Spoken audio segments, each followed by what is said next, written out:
Check it out one time. Yeah, I'm winning. Nothing in my way, never slow down. I done made mistakes, but that's old now. Only better days I can show now.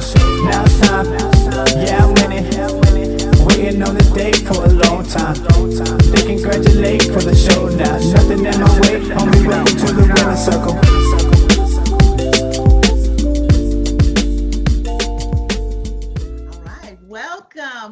Welcome everyone to the Winner's Circle. I'm your host, Dr. Yolanda Gamble. This is where we empower you with the knowledge you need to succeed.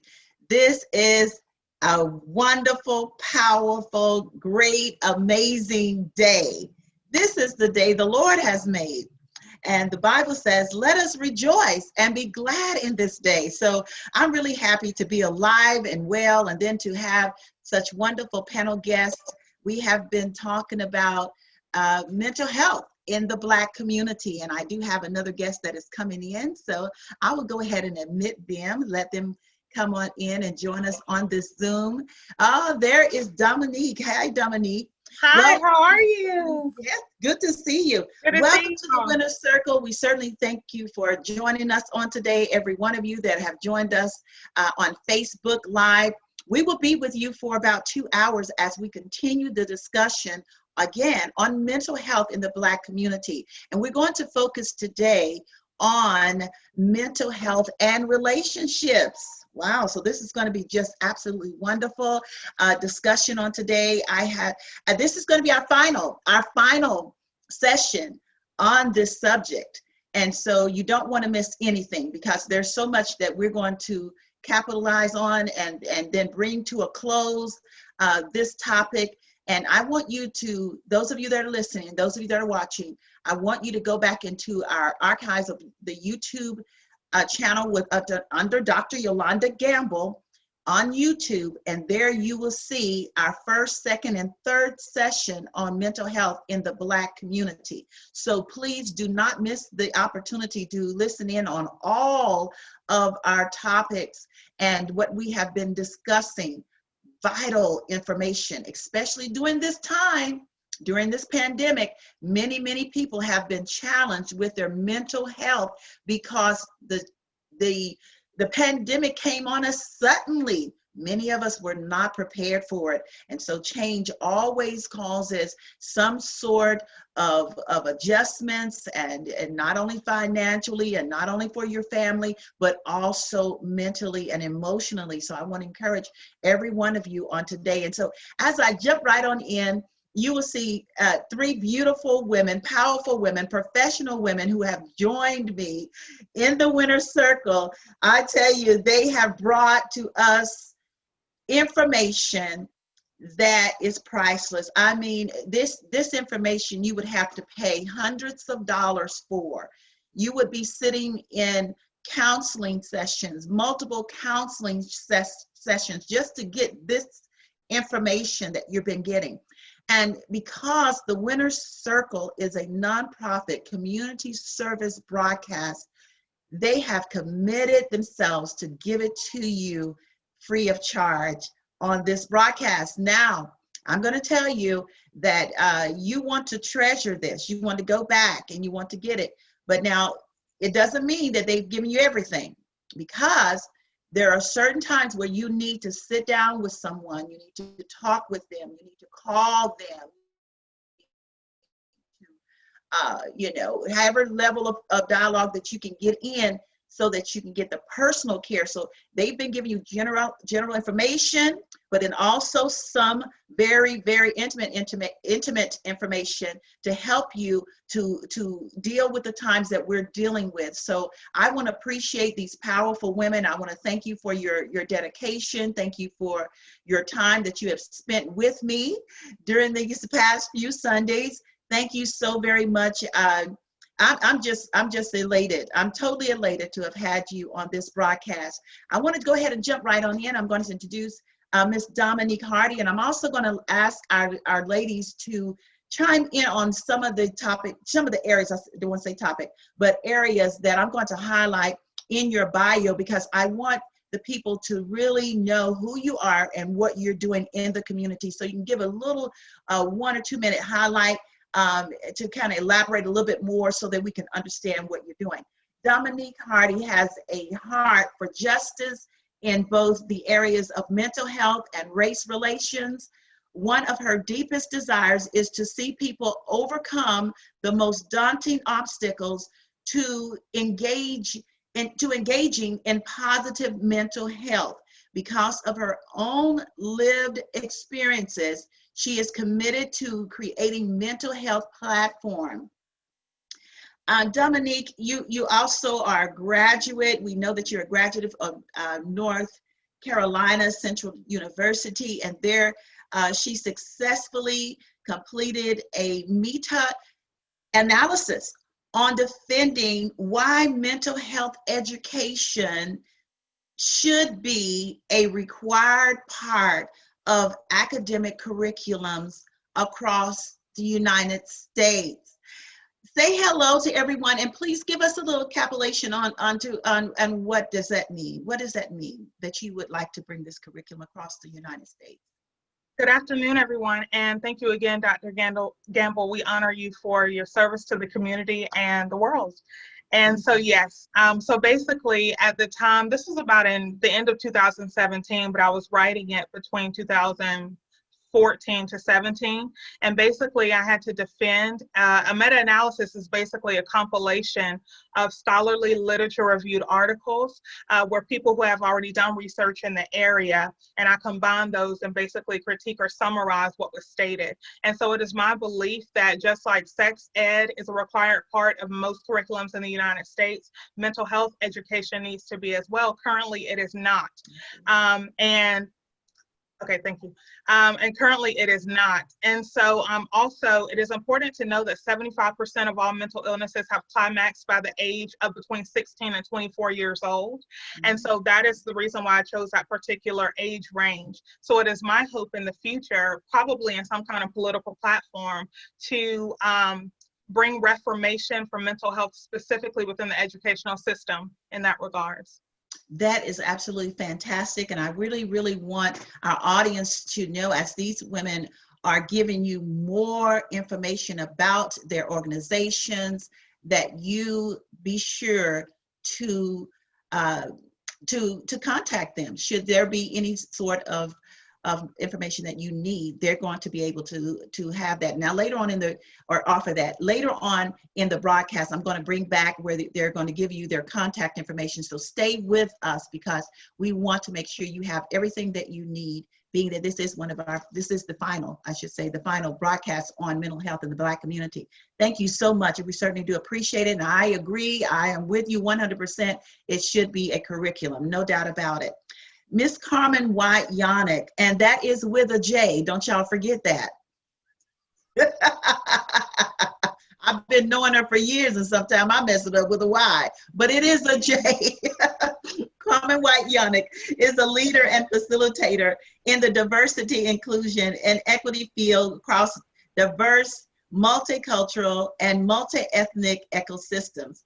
Carmen possesses an ability to create an environment whereby her audience can participate in frank and often difficult discussions of uncomfortable subject matters. This remarkable skill is seen as she weaves humor with practical wisdom and encourages empathy within these complex conversations across many types of community and business arenas.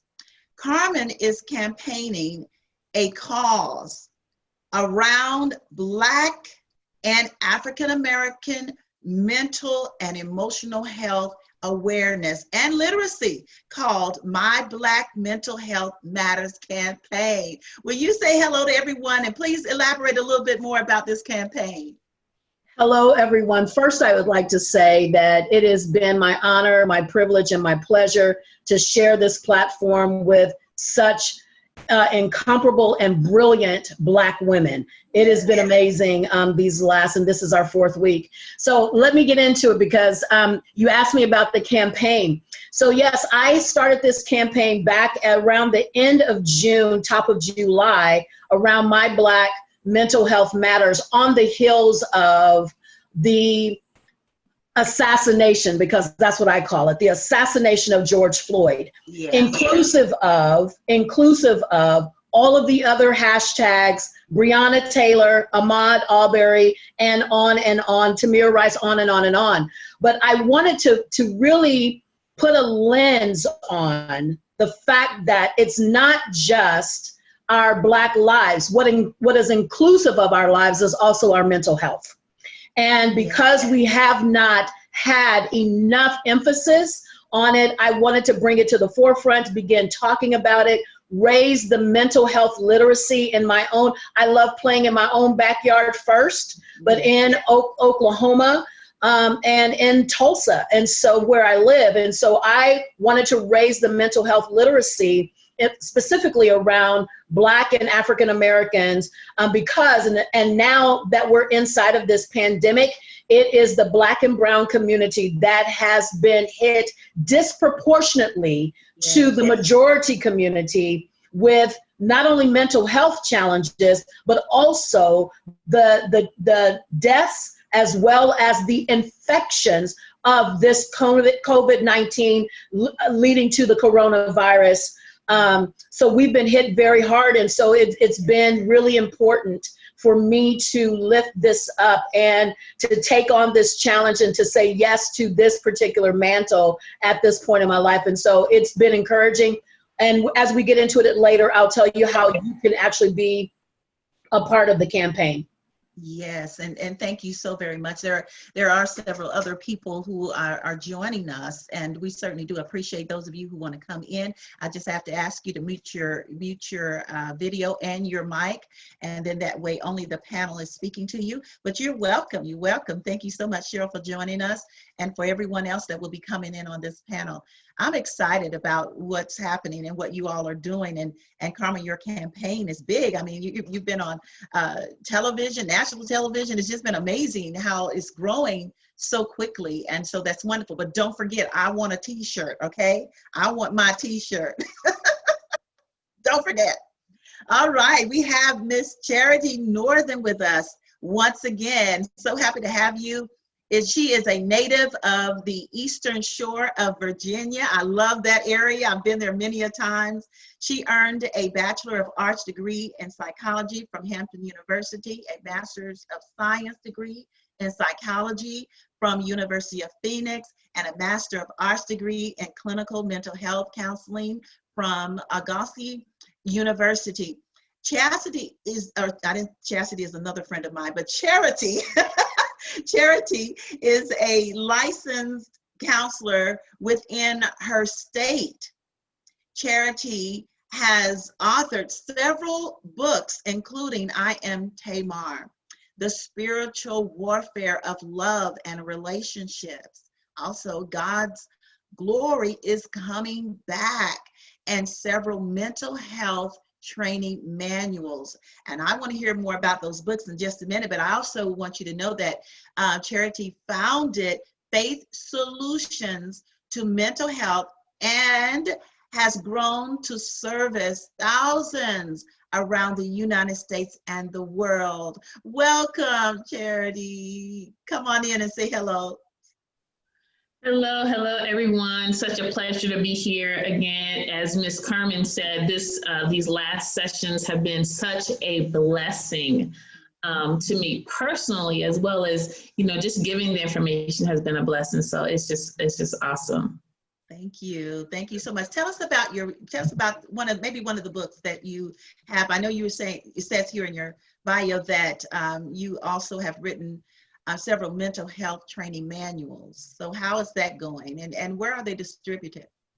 Sure, absolutely. So my absolutely favorite book and my first book was called I Am Tamar, and I'll mention that one just because we're talking about relationships today. But it really does speak to relationships and healing, interpersonally, both and in just, you know, marriages. And I wrote that fresh out of a divorce. And becoming a single mother, and writing has always been my go-to. It's been a healing agent for me. And so that's where that one came from. And that was available on Amazon. It's a little older now. I wrote it in 2013, but I encourage anybody who has suffered any type of abuse, emotional, verbal, mental abuse, to really look for that book and read it and let the Lord minister to you through it. Oh, that is so fantastic. That's wonderful. And thank you so much for sharing that piece of it, because certainly that leads us right on into our discussion on today as we're focusing on mental health and relationships. And so I want you ladies to be transparent and to go back and revisit a time where you had an experience that maybe you struggled with mental health. It was just a time in your life. And I just want our audience to know that they're not alone, that there are others, including us, including myself, who have dealt with some times where we've struggled mentally in handling matters or conditions, or either looking inwardly and being disappointed with ourselves. I can only speak for myself. And even some of the choices that I had made, that I wish that I was wiser then to have made a better choice, and maybe I wouldn't have suffered some of the things that I suffered. I can certainly personally tell you that I've dealt with temporary mental challenges due to depression, and depression seemed like it was not going to leave me. I didn't want to get up in the next morning. I put the covers over my head. I didn't have the energy to care for my children. I was in a very dark place and time in my life. And I was dealing with brokenness. I was dealing with hurt and anger after my husband abandoned the children and I. And I just wasn't prepared to handle divorce, left as a single parent. Times were very hard back then for me. I was not prepared to handle it. And like so many people today, you know, when certain things happen in their relationships, maybe there has been some discord or some issues that you've been dealing with, some disagreements, some challenges within the relationship. But when you have a partner who won't stay in the ring with you and fight it out and tough it out and let's try to work it out, but you have a runner. You have somebody who says, I'm throwing up my hands. I'm sorry, I don't want to be married anymore. I just can't do it. And they're gone. And then you're left holding the bag. That's really, really difficult. And matter of fact, I've written a whole book about it, of how I've dealt with those things, and then how I have been able to overcome that time, and then give you some very powerful tools that will help you during the process, and also to overcome the things that could be very challenging in your life and sudden changes in your life. So I have gone through some things myself, and thankfully that my go-to was God first. And then secondly, I went to professional counseling, and I sat up under that counseling until I knew that I was ready. I was ready. And another thing that I did was stay around positive people. Yeah. Only deal with positive people. I didn't want to talk to people who were negative. I'm talking about negative about anything. I needed more positive energy going into my mind, my body, my soul, my spirit. So I began to narrow down the people that I dealt with and I talked to and that I had company with. And I made sure that they were positive. I also listened to positive music, good music, saturating my atmosphere. I'm telling you, all of this works with a positive energy was very, very important for me. So eventually, long story short, I was able to overcome, but it was a process, and it took a community. It took a community of people to help me, because I wasn't just a Joe Blow on the side of the road. I was a minister, of course, am a minister, and then at the time was a minister.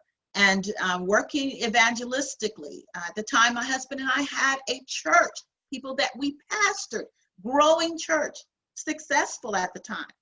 And there was many things that I had to carry during that time that was very, very difficult. And so I believe if I would have had a community or a panel like these women around me, it probably would have been easier. But I didn't have it at the beginning, so I had to struggle through some things. So I know that many of you who are listening to me can say, Dr. Gamble, I can relate to that. And I want you to go ahead and share this, share it on Facebook, do your watch parties, do whatever you need to do. We'll be sharing a little bit about some of our own personal experiences, and I want you to understand you are not alone. I'm just going to ask Carmen to just chime in. Carmen, have you ever had a time in your life where you just a dark place and you just wasn't prepared for it, and there you are? Can you just give us about, each one of you, give us about 2 minutes and share? Sure.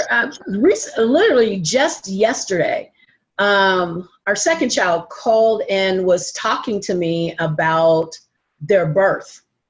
And I was filling in some things that they didn't know. And I was very, very sick. I was on bed rest for, after you go and get your sonogram, from that moment until the day that I delivered, I was on bed rest. So a lot of the pregnancy. And then once we delivered, there were some complications. And because of those complications, it started me down a road of health challenges. And this is our second child. So we're like 3 years, I think 3 years or so into our marriage. I had just graduated from school, and all the things, all stuff just started happening. And I was explaining to my child that this was a hard time. Yeah. Because one, I not only for months, I couldn't wife or partner the way that I really wanted to. And I said to them, I said, after you were born, my mama had to come. Mamas come when we have babies, and thank God for them. And so my mama came and stayed. But I said, when I got ready to take a shower, your dad had to be in the shower with me to hold me up, because I could not, my legs didn't work, because I had spinal fluid leaking out of my back. Oh. And for months, I said to them, I said, I remember crawling on the floor, because wherever they left me was where I was. And so they had no idea. And I said, it was a very hard time for me mentally, because I'm a new mother. I cannot take care of my child. Breastfeeding was like me barely holding. My husband was holding the baby onto my breast in order for the child to latch on. Oh, I couldn't do it. I didn't have the strength to do it. Wow. And then, just doing basic things, I could not do it. And then the doctor was basically telling me it was all in my mind, that there was nothing physically wrong with me, but there was something physically wrong. But it led to mentally being challenged, because I couldn't mother nor wife. And as you said, Yolanda, it was 2 women in our church, Agnes Russell and Cheryl Porter. They've gone on to be with the Lord. They both ascended, and they called me and talked to me about those very things. I didn't even tell anybody that I was struggling with that. They both called me at separate times and said, I need to talk to you about what it means. One of them was having lung issues, Agnes Russell. The other one had open heart surgery. I know what it means to lay in the bed and want to be a partner and want to be with your husband, and you cannot physically. And so it was an assault on my mind. And because those 2 women came and literally rescued me, came and got me, it made all the difference in the world. And because of it, I wanted to give that back to other people, because I understood it. I understood what it means to be in a physical turmoil, but then that leads to a mental challenge, because it weighs on you so much. Yes, well, thank you so much for sharing that, because that is a very, very, very dark place. And Carmen, I tell you, I wish I would have could have been there for you. I didn't know, but I know, I saw that- your face. I know you did. I saw your face. I was like, Yolanda's hearing this for the first time, and I know it. But we were in two different places separately. We were two different. We were, places. and we were both going through at the same time. At the same time, yeah. So yeah. Exactly. And certainly what I want to interject here is that it's very important to include your family when they can be there, when they want to be there for you. I know my mother was wonderful. My dad was wonderful to help me with the children when I was not able after we were abandoned. And so let me tell you, you want to embrace your mother, your father. If they're good and strong enough to help you through, allow them in. And sisters and brothers as well. You may have an aunt or uncle, some relative that can help. Allow them to help. And then I want to go back, because I know in one of our sessions we talked about professional counseling in the church and being available. And I believe it's you, Charity, right? That you have your office in the church. That's where I went. And thank God for Bishop, I'm going to say his name right on out here, Bishop Carlton Pearson, because his ministry then at Higher Dimensions had a professional counseling center, and Carmen is very aware of that.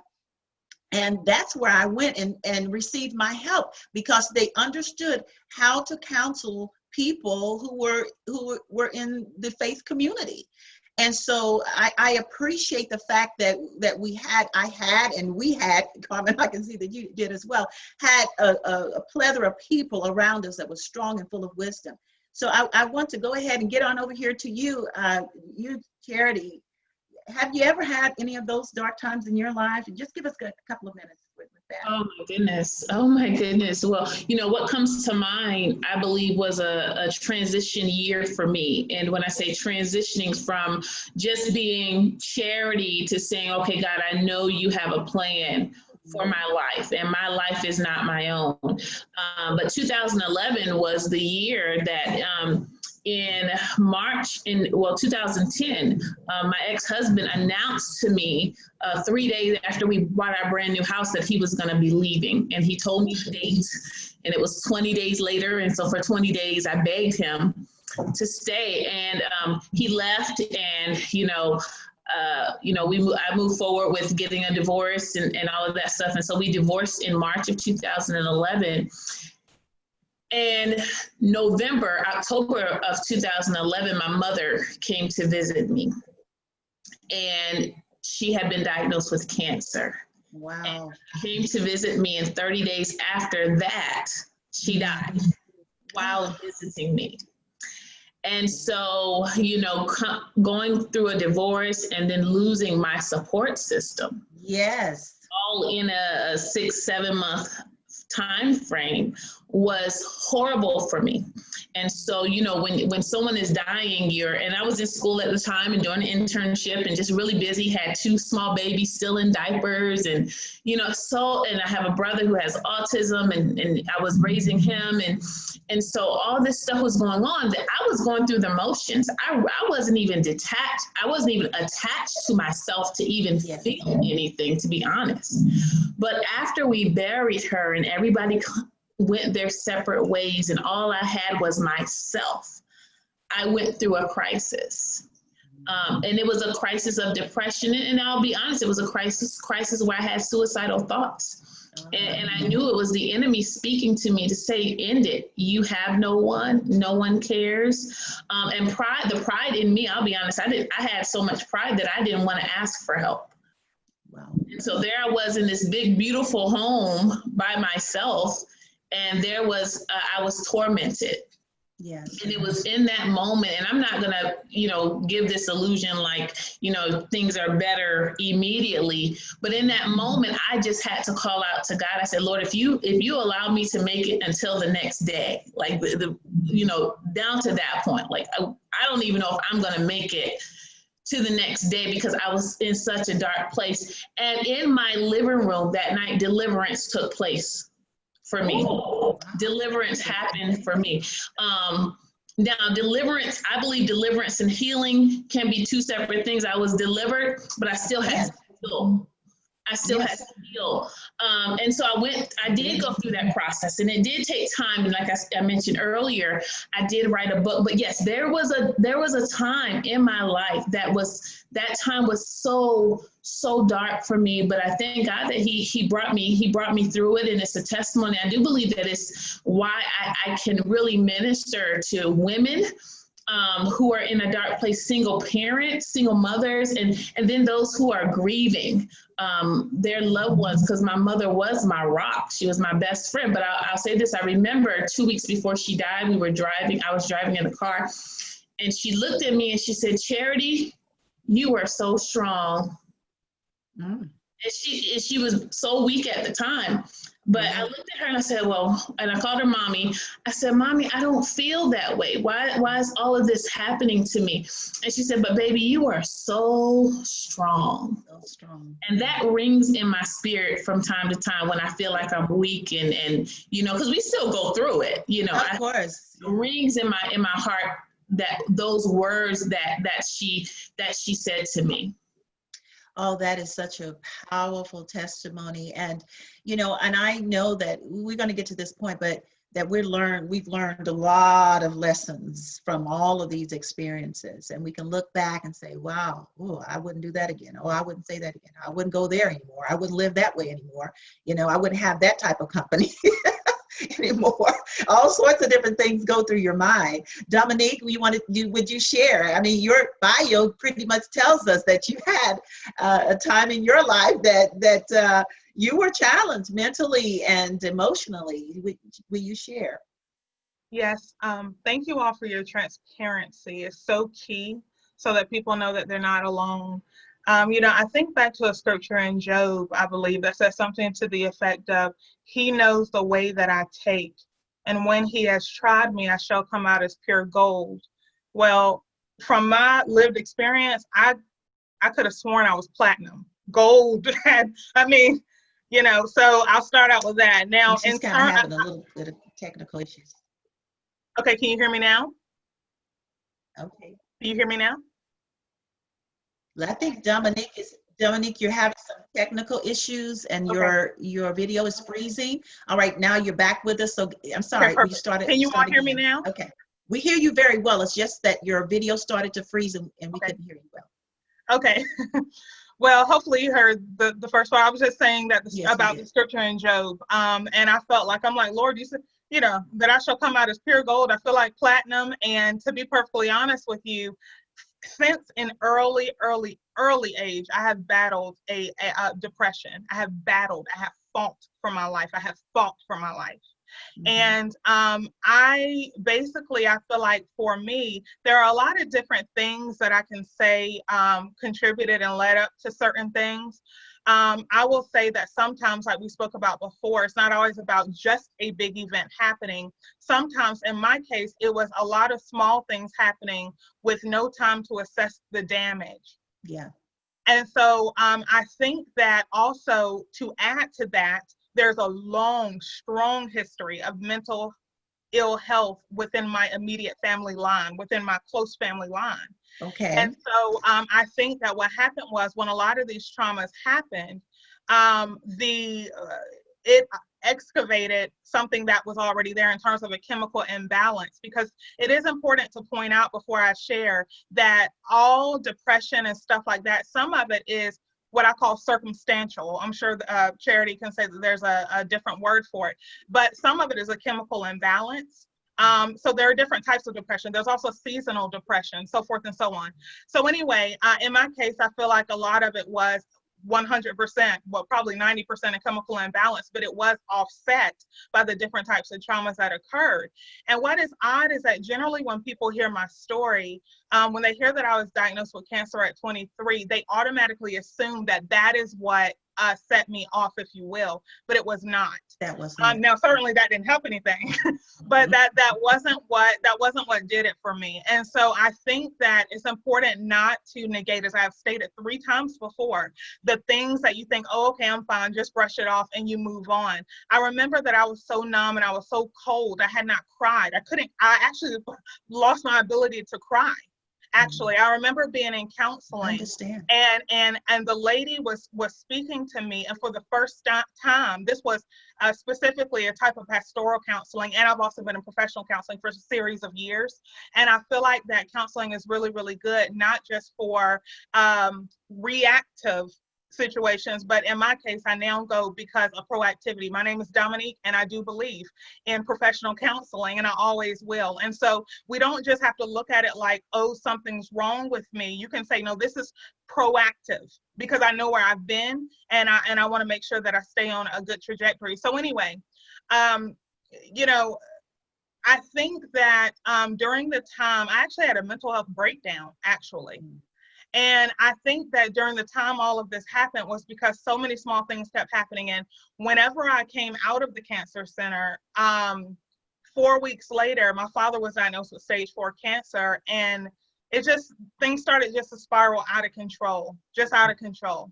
And so, and he did pass away. And it was really challenging for me at the time, because we had cancer at the same time. And I was living from something he was dying from, and I can't explain. I can't at the same time, and I can't really explain what that experience was like. But I think that the reason why I'm bringing that up is because even though the cancer for me, even though it's totally unexpected, I was in law school at the time, I had to leave law school, my dreams were shattered, blah, blah, blah. I think that I'm bringing this particular situation up because that's when the breakdown happened. Although I do want to point out that a lot of people, they hear cancer and they're like, oh, that must have been it. No, this was way before. I can remember at the age of 9, feeling like I was losing my mind. Oh my. And so those are the kind of things that I want to point out. Now, at the time of this breakdown, I feel like it's important to mention a few things. So when I say breakdown, I'm defining mental health breakdown as the inability to function from your day-to-day life. Totally disoriented. I couldn't get out of bed. I couldn't take a shower for weeks, y'all. I'm talking, it was bad. I couldn't come out of my house. I couldn't get out of bed. The best way I can describe it is it felt like, if you ever got into a swimming pool when you were younger or whenever for the first time, and when you swim for the first time and then you try to come out, but the thing keeps holding you down. Do you know what I'm talking about? Technical difficulty right there. Okay, am I clear? Okay, you said you felt like, start back there. We had a little bit of technical difficulty right through there. Okay. For some reason, your video is freezing. You said we're going to work through this. Felt like what? And we're working through this. And you know what? That's what we have to do in dealing with mental health and illnesses. We have to work through it. We really, really do. So this is a good example. Let's keep on working. Okay. So you were saying you were feeling like. Yes. That's where you start. Mm-hmm. Yes, the best way that I can describe it is it felt like, if you've ever remember your first time getting into a swimming pool and you swim, and when you tried to when it was time to get out of the pool, there's this strong gravitational pull to where it's hard. Do y'all know what I'm talking about? Yes. Where it's hard, like you can't, it's like it's weighing you down. That's the way that it felt. And it felt like I was drowning in a dark hole. And I finally reached a point where I was going to admit myself. Like, we're not talking about something, and this is important for me to say this, because a lot of times people think, oh, well, you don't understand. Because you look at where somebody is, but we oftentimes ascribe where they are, and we dismiss them as though they don't understand. And I know that because that's what I used to say. And so we think that we are beyond the reach and the grace of God because, well, you don't understand. So you can't dismiss people just because you see where they are now. Yeah. And so I will say this for me. I am the one who will say to you quite transparently that I'm winning, but it's because I had to change what the definition of overcoming looked like. Mm. And so for me currently, overcoming looks like management. I believe God can heal. I believe there's a time where, he can heal immediately. He can heal through a process. But for those of us who are still struggling, and you feel like I should be beyond this right now, please understand that certain things like chemical imbalances and things, God can heal for sure. I've seen people miraculously delivered. I haven't been one of them. I haven't been one of them, and I'm saying that because I am delivered, but it's a walking it out day by day kind of process. So the last thing that I will share really quickly is during this time, as I stated, I was a minister. I was leading a lot of things. I had started a Bible study for women, and the Spirit of the Lord would move so strongly that we would have to keep finding different spaces because we couldn't hold the amount of women in the room. And I'm saying all of this so that you can understand that the gifts can show up, be in full effect, and you're still struggling. Because in between my times of teaching the Bible study, I couldn't get out of bed. See, this is the kind of transparency people don't like to say. Oh, I can relate. Yeah, and so I was, let's just fast forward here, and I'll share this. I remember the first time I was prescribed medication for mental health. For depression at that time. I was insulted. And I was insulted because I felt that my relationship with God should be enough. I couldn't reconcile why I would have to reach to something outside of myself to stabilize me. Now, I'm just telling you my thought process during the time. Mm-hmm. I couldn't reconcile why it seemed like prayer, and I was in my word, like, because I was desperate. Why it seemed like it wasn't enough. So that's the reason why I was insulted. So this is what would happen with me. I would take the medication. I would start to feel better, which is how they said for sure it's a chemical imbalance, especially when they found out about family history and things. I mean, immediately, even the smallest dose, they were like, for a fact, this is straight up chemical. And so she said, so I took the medication. I would start to feel better. I would insult myself for feeling like I was inferior for having to take the medication. And then I would stop because I started to feel better, and then I would spiral. I went through this year after year after year until I just made a decision. I'm gonna stay on this until such time that God heals me or I hear the Lord tell me something. And so, I had to learn that the same God that we pray to when we have physical infirmity, I put it like this: the God of my sickness needs to now become the God of my wellness. Yes. And I could not any longer afford to not be able to apprehend purpose because of something like a chemical imbalance that could be treated with just a medication. It worked. Right. And it works. Current tense. I'm just trying to be transparent so people will know. And so I think that I'm not sitting up here to tell you whether to take it or not. I'm just letting you know that you can be a minister. You can have more degrees than a thermometer. You can speak in tongues until you have no teeth. You can fast until you're skinny. At the end of the day, I tried all that. And I still believe in those things, but I'm making the point to somebody to know that you can look like me and still struggle.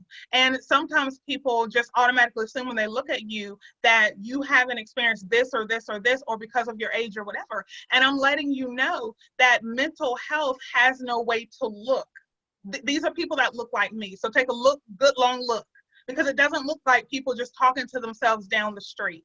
And so in conclusion, and scratching themselves, like, this is a misconception that can be if it's left untreated for certain mental illnesses. But the point that I'm trying to make, folks, is, even though the gifts of the Spirit, prophecy, all these things can be used, certainly, even the gifts that God has given you can be used, as I've learned recently, to be a part of your strategy for healing.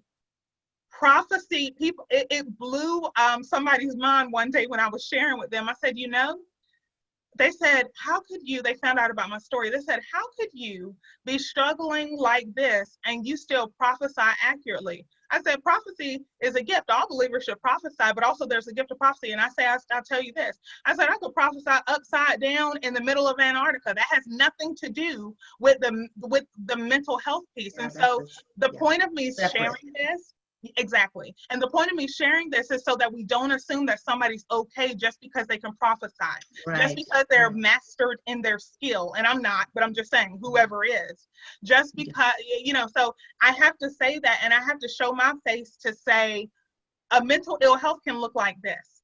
And it doesn't make me less in my spirituality because I admit that. And so in conclusion, I just want to say to someone that, you know, overcoming doesn't have to look like what you had in mind. Perhaps it looks like management. Perhaps it looks like it, because a lot of people think overcoming just means I don't have to deal with this anymore.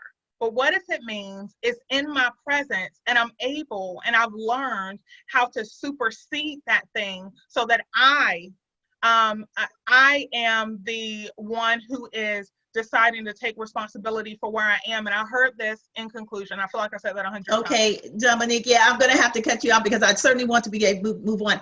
And certainly I feel your passion, and I'm sure that our audience does too, because several of them are giving comments now, because you're really relating into quite a few areas that is dealing with the physical, emotional, spiritual.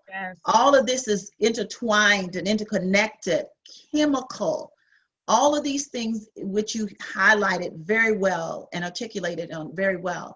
And as you can see, I want our audience to see that all of these women are very, very passionate and compassionate when it comes to caring for you beyond now their conditions that they once had. And no doubt, I think one of you had mentioned that it still can be a struggle in some areas, that you have to go back and here it comes again. You thought it was done with, it's gone, it's been a while, but now here's another situation that brings on something very similar. And so now here you are revisiting an old feeling, emotion, a mental, confusion or anxiety.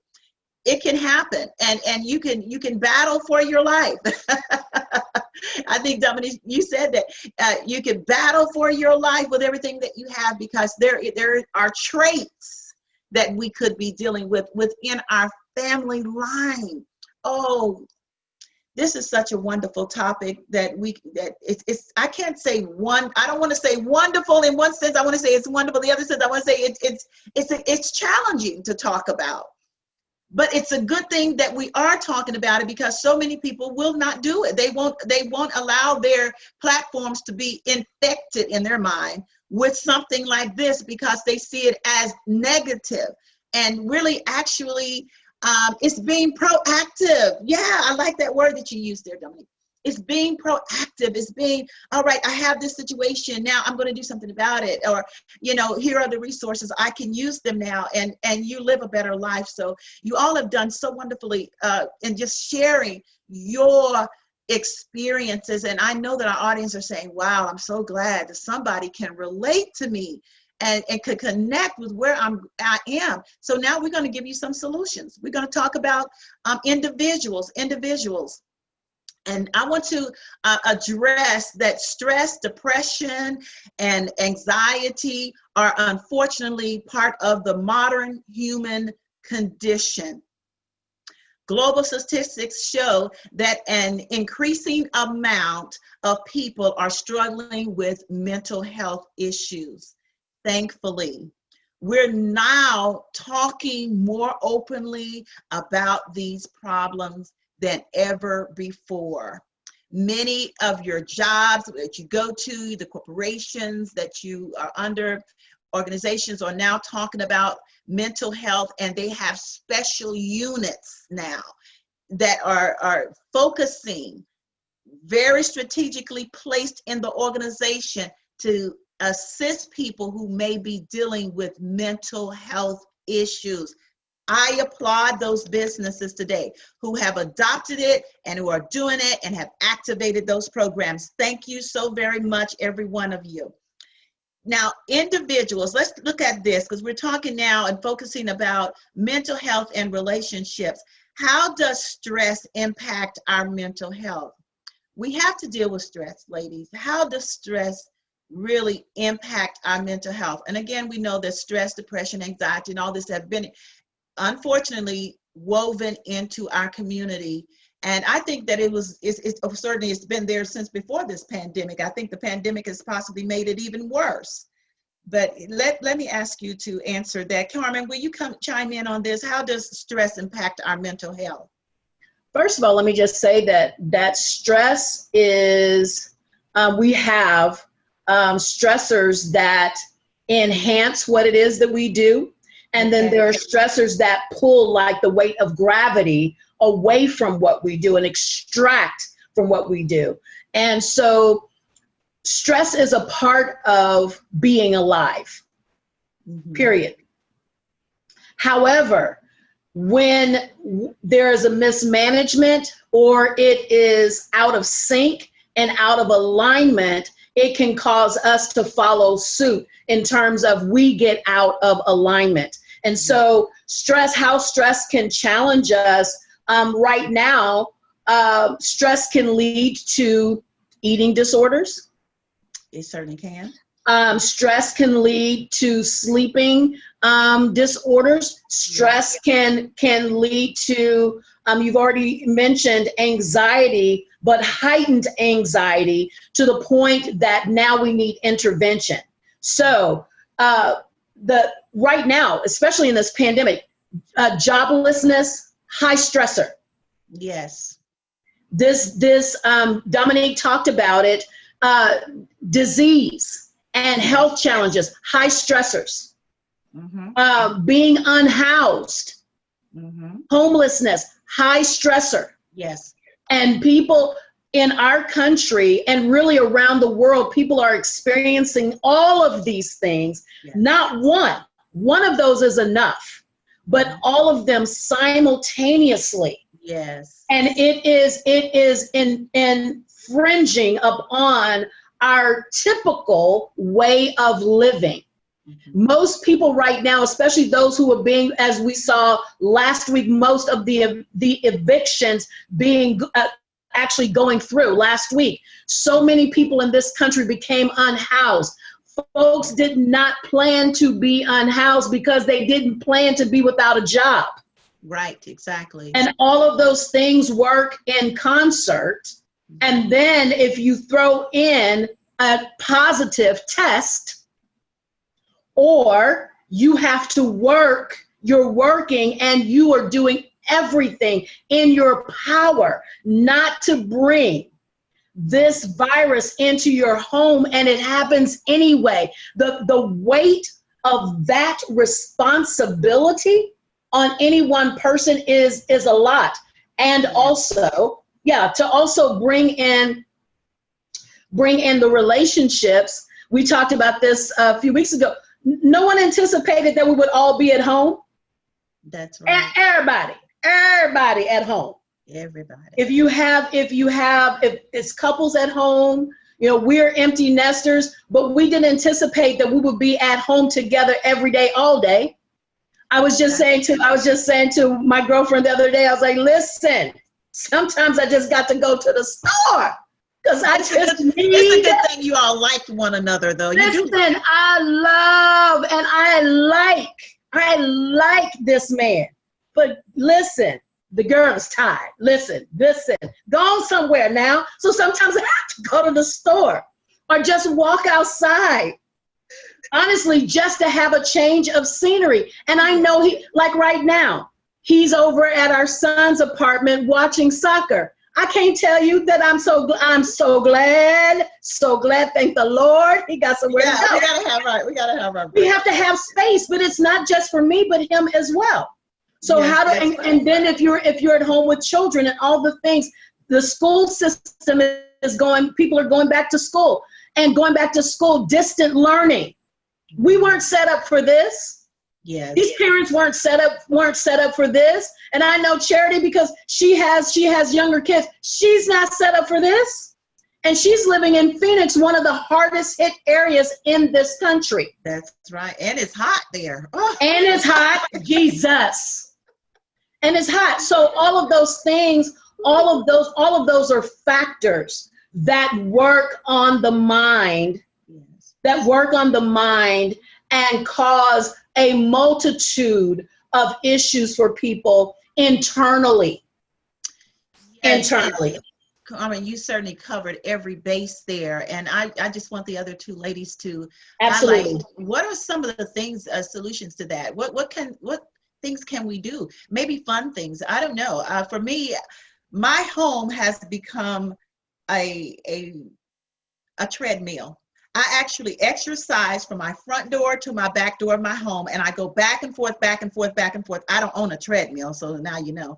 But I'm going back and forth, exercising. If anybody really peeked through the windows and saw me just running around the house, they probably think she's crazy.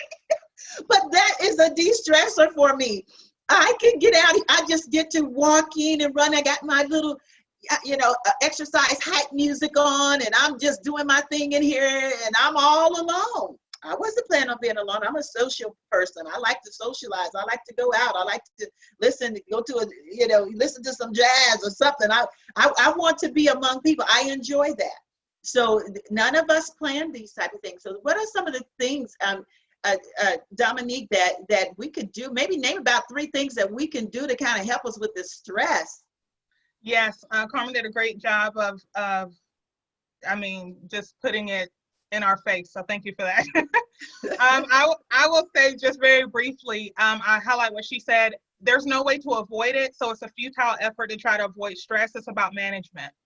So that's number 1. The second thing is, and very specifically, coronavirus has actually provided us with a gift if we will take advantage of it. And that gift is self-awareness. Because now we're alone and we don't have all these outer accoutrements to, well, I guess if you're with your family, you're not alone, but like me, I'm single. So, so anyway, the point is that you're not around as many people as you would normally be. And so to some extent, you can grab a hold of self-awareness, begin to look at what your triggers are. This is very important. So very practically, Dr. Gamble already said it, exercise would be 1. I would say number 2, actually start by writing out a self-care plan. And we automatically go to money when we think about self-care, but there are a lot of things you can do that are free, like nature, looking at nature, I wrote down a list when I was, recently and even some years ago, and the list was ran straight down the middle, and it said peace stillers and peace facilitators. And I wrote down even the simplest things, like what makes me feel, peace? Well, when I'm in my word, yeah. But what else? What other practical things? Okay, well, looking at trees, being on trails, certain things don't cost money. So we can, and even things of abstaining from. It's not always about what you do. Sometimes self-care is not talking to that person who is going to complain for 2 hours to you on the phone, and then you're left with the mental breakdown. That's not self-care. So that, and then the last thing that I would say is, this is huge, and I just learned this from my apostle, actually. This is huge. Everybody has a gift God is giving you. For me, a part of it is writing. Yours may not be writing, but maybe you can find some kind of version of it that's free, because a lot of people during this time, we're concerned about finances and things like that. So what if she posed this question? I have to give her 100% credit for this. It wasn't my question. She said, what if you started stop treating your gift, so like writing, from a hobby, and you turn that thing into basically a lifeline? And so you want to make sure you incorporate that into your daily self-care routine. And we don't treat it like, oh, I can live with or without it. No, you make sure. If you have to get up before the kids, if you have to do it while they're napping, if you have to go to the bathroom. My mom used to do that with us. I thought it was kind of funny. She used to go to the bathroom to get her time alone. There were 5 of us. So those are some practical examples. That's very, very good examples. Very, very good examples. So we have our self-care, we have the exercise, we have writing. Thank you for those tips. We can certainly start that. And Charity, what can we do? Some little solutions for this stress that everybody's under. Yeah, I guess I'll go from also a clinical perspective.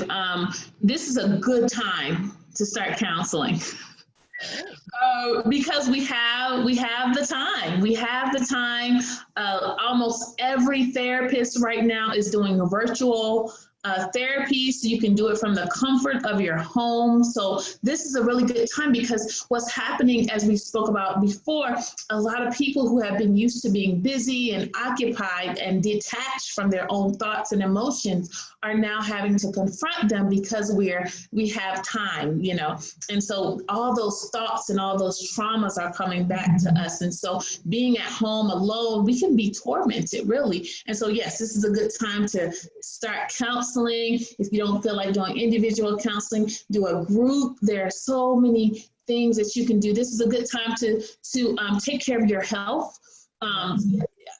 Shamefully, I have started many diet plans during this quarantine, but it's so fun. It's fun. You're not alone, honey, believe me.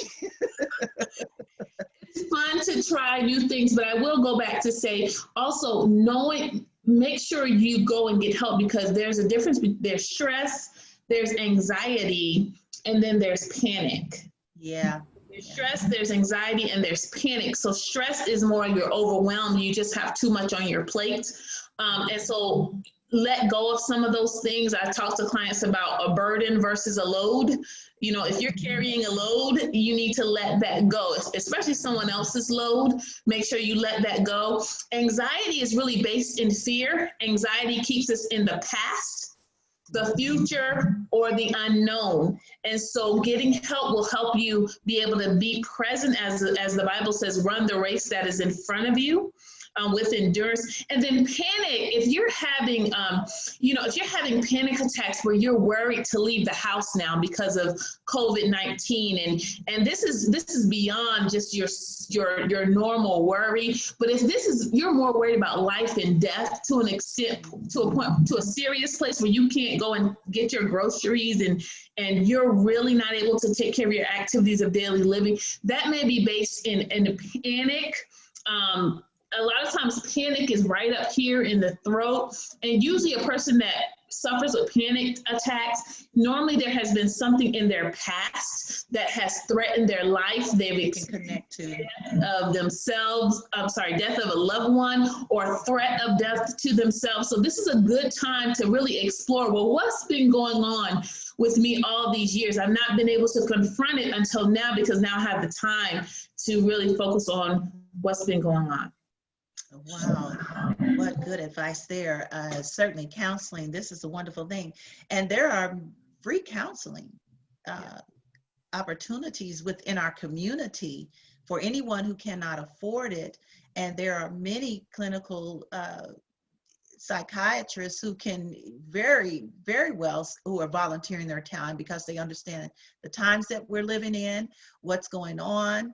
Matter of fact, there's virtual diagnosis from doctors, and that are happening. And I have a few people who I know who are experiencing that and going through that, or managing that type of need. So hey, do whatever you need to do. These resources are out there for you, and certainly I'm sure these ladies, they could provide us with some direction at the end of this broadcast that can help you to know exactly what you can do, or maybe you can go a phone call, or however that you can make. All right, let's look at this. So much of our global community is on social media.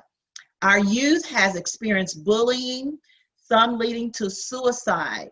People experience emotional highs and lows when they get a smiley face or a negative thumbs down. I find scrolling takes me through several different feelings: happy, sad, angry, grief, confused about what in the world are they talking about, to just name a few. Just scrolling through social media can take you through several different emotions. And I think that if you're dealing with some mental illness or health issues, you probably don't want to do a whole lot of that social media and a lot of that scrolling, because there's a lot of things happening in people's life. I have over 5,000 plus people on my social media, so you know I'm seeing a little bit of everything from all across the world. And so I don't do hours on end of scrolling, because I can feel where people are. And so a lot of times I find myself commenting and trying to console or encourage, or, you know, give them a happy face, a nice thumbs up, you know, keep on going, you know, positive energy. I find myself doing that. And before I know it, I look at it, I've spent 3 hours trying to keep everybody well. And then I need to be well after I've done all of that.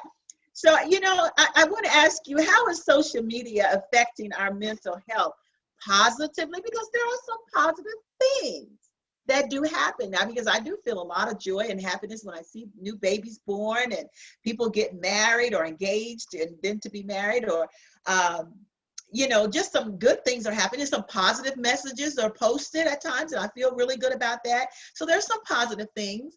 But then I want you to just to answer that. How is social media affecting our mental health, both positively and negatively? And I'll start with you, Charity. Okay, awesome. Yeah, you know, I think this is probably something that people struggle with across the board. Just the influences of social media. We focus on the children a lot, but adults too. We see so much drama from adults, and there's family drama that explodes onto social media. I mean, it's a lot, you know, and especially if you are an intercessor. If you are an intercessor, social media is probably just one of the worst places you can be, as you mentioned, Dr. Gamble, because you're feeling everything. I feel everything. I do. I do too. And so I have to limit my time. Limit my time onto social media. You know, and well, I'll come back to that. Limit your time on social media. You don't have to friend everybody. I just began when Facebook started. That's the reason why mine is so big. Probably. I at one point I had 4,000 some friends, and I was a wreck. And so I had to develop a business page and really limit who could have access to my personal life, because remember, there's a lot of unseen forces out there that are not of God. And so, although I won't go too deep into that, limit your time. If you're going to be on social media, make sure that you're spending just as much time in prayer and fasting, because the number one way to get overwhelmed with social media is when your prayer life is low. You got to have a prayer life. That is so true. So God's voice has to be a bigger influence in your life than social media, because people are going to put on social media usually what they want people to see. And so we're not seeing everybody, and what we're doing is we're comparing ourselves to what we see, and we're comparing our lives, and the enemy will use that as a doorway to attack us, where you're not good enough.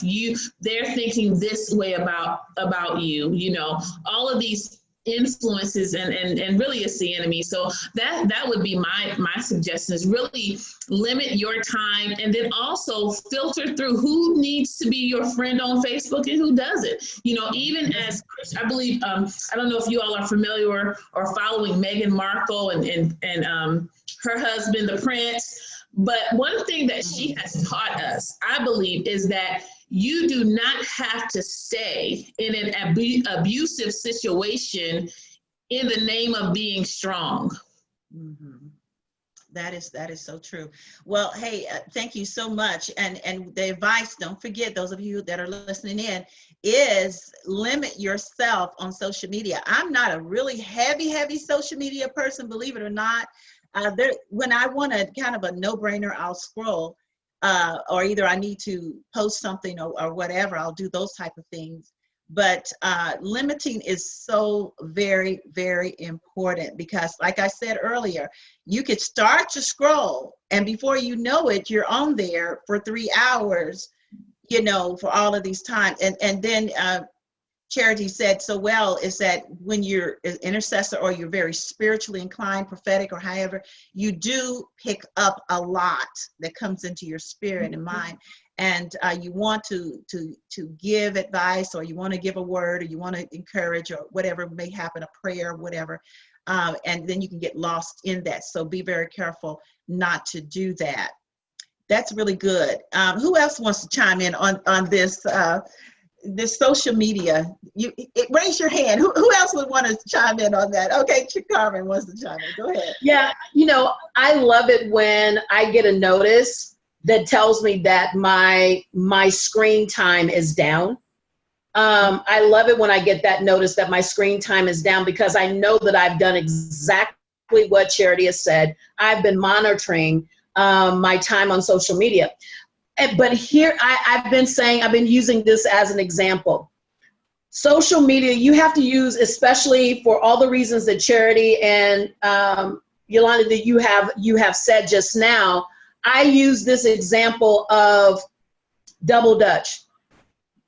You have to learn how to get in and get out. When you're playing double dutch, you're trying to lean in, trying to find in that perfect time to jump in there, right? And then if you don't, if you jump out at the wrong time, or you jump in at the wrong time, you get tangled up in the ropes, right? So I have learned how to, because of, as an entrepreneur and as a business person, I do have to be on social media. And because I'm in this campaign, I have to be on social media. But even in that, I've had to come to my audience and say, hey, I know you guys haven't seen me in a couple of days. Here's why. And I am using my self-care and I'm utilizing self-care. So that means sometimes I'm not on social media. So that example or illustration of double dutch, how you go in to get your information, you come out. It is the same thing with the news, because there are a lot of people who are listening to us who watch the news incessantly and not in moderation. Go in, get your information, come out. I use apps. I do not watch the news. I don't. We don't watch the news in this house. I get information. It may be alerts from CNN. It may be alerts from HuffPost, things that I want to pay attention to. But you get in, you get out. You get the information that you need, you get out. And that's one of the ways that you can utilize social media and use it in a good way, and so that it doesn't begin to infect who you are. And as an empathic person myself, I can't engage in all of the fury that happens and all of the chaos and the tornadic kind of behavior that happens on social media. I cannot do it because of those reasons. Because then it becomes the opposite of self-care. Thank you. It becomes the opposite. Yeah, it's the opposite. Yeah, and it becomes, and then before you know it, like you said, you're the person that's tore down. Yeah. And now you've got to be built back up because you engage. And as Dominique said, you've got to be aware of what those triggers are for you. That's true. I know I talked to a young person who would post, and they would say, well, every time I post something, I don't really get too many people responding, and they were taking an offense to that. And I was saying, it depends on the audience at the time, who's on at the time, and also whether or not what you're posting really is something significant that will draw the attention to person who would want to reply, or if it's too derogatory, it's too offensive or whatever. Some people just like, okay, I'll just keep on passing, and they may not give you a thumbs up or something like that. So content is also very, very important. You need to watch your content, what you're putting, what you're posting on Facebook, on social media, or however. Is it really good for the public? For everyone? Is it going to benefit anyone? Or is it going to take away from something? Is it going to help the society, our world, or however? These are type of thoughts that we should have when we're on social media. And so it's very, very important that we really look at that. Dominique, did you have something you want to say on that, or I'm going to go ahead and move on to the next? Move on. They've done great. Okay, didn't they do a good job on that? I'm like, wow, you guys did an excellent job there. So now listen here, we have our children going back to school. And all of this seems so chaotic to me. It really, really does. When I look at the news reports, and I'm not a heavy news person too, it's, you know, turn it on television, watch news all day. I don't do that. Most of the time my phone is on and gives me dings of breaking news. So I usually, you know, feed myself there so I can see what's actually happening. But here we are now with children are going back to school, and there's a bit of anxiety lurking. Some will be homeschooled, some of them homeschooled, others will be with virtual learning. They're going to be sitting in classes, wearing masks all day, social distancing. It's a lot going on here. Children want to be around their peers and are used to their teachers. It's a lot. I really, really want to help our children at this point. And children are going, since they're going back to school virtually and in classroom, what are some mental health tips you can offer that will help our children and parents adjust to this new system? It is new. Now, we know homeschooling is not new, but so much of our society have not homeschooled their children. Very low percentage. And so I know through last week, there were several parents. We had to have call a special forum to talk to parents because they were really going through a lot. I am a grandparent, and I've been talking with my daughter who has 5 children, different ages, of course, 5 children, and all school aged, except one, 4, except one. And I said, grandparents, I told her, I said, you know what? If it gets to a point to where the children, she's going to send them to school, but if it gets to a point to where they have to be at home, let me know, and I will do some video calls. I will assist the children with their homework virtually, whatever I can do to build a fence around her, to help her. Whatever we can do, we have to help. What would you say? What can we do to really lighten this load and advise the parents? Do you have something on that Dominique? Yes. So I'm going to speak from the perspective of someone who does not have children, but still desire to help. So if you know someone who has children, mental health, a lot of times, mental ill health can be caused by financial instability and things like that. And so if you know someone who has children and maybe you don't, perhaps consider things like giving them something even financially, or a lot of the children don't have food actually, just being home. So I think about when I was a kid, my mother was a single parent with 5 kids. If we had to stay home during a pandemic, thank God we didn't, but it would have broke us. It's a single parent with 5 kids. Yeah. And so kind of consider beyond ourselves, and you say, well, what am I supposed to do? I have to social distance. I can't be next to them. Hey, there's a such thing as, you know, Uber Eats or whatever. Maybe you can and figure out some kind of creative way, is my point, beyond what I'm saying, to assist, to help relieve some of that financial burden or that burden for the mother and child. And don't minimize what you can do just because you say, well, I'm in a financial strain myself. That's number one. Number two, to the parent with children, I would say that from my experience of working with children, anxiety peaks when there is no routine. And what happens then is when they are home, the routine has totally shifted because now it's virtuality. So the first thing that I would say to the parent is reestablish a routine. Don't just leave it up to random because it's going to cause chaos. Yes. And so even though you might be thinking, oh, it takes me a long time to reestablish a routine, trust me, it's going to benefit you more if you do that on the front end. And so the final thing I would say is even with the child, limit their screen time, establish a routine, and maybe give them some kind of incentive at the end, cost-friendly incentive, if they follow the routine. And establish a routine, because when a routine is not there, when structure is not in place, anxiety leaps. Oh yeah, as a parent, structure, routine, I live by that. And it always worked in my home, and I didn't have to homeschool or anything, but routine is very, very important for children. Structure is very important for children. And again, the advice you gave to take breaks, little mini breaks, is also good to keep them refreshed and then coming back to the lesson once again. I know that Carmen has college-aged young adults. How are you having to support them during this time? Well, all of our kids, the oldest is out of school. She's an attorney. The next child is working on a PhD at University of Texas at Austin.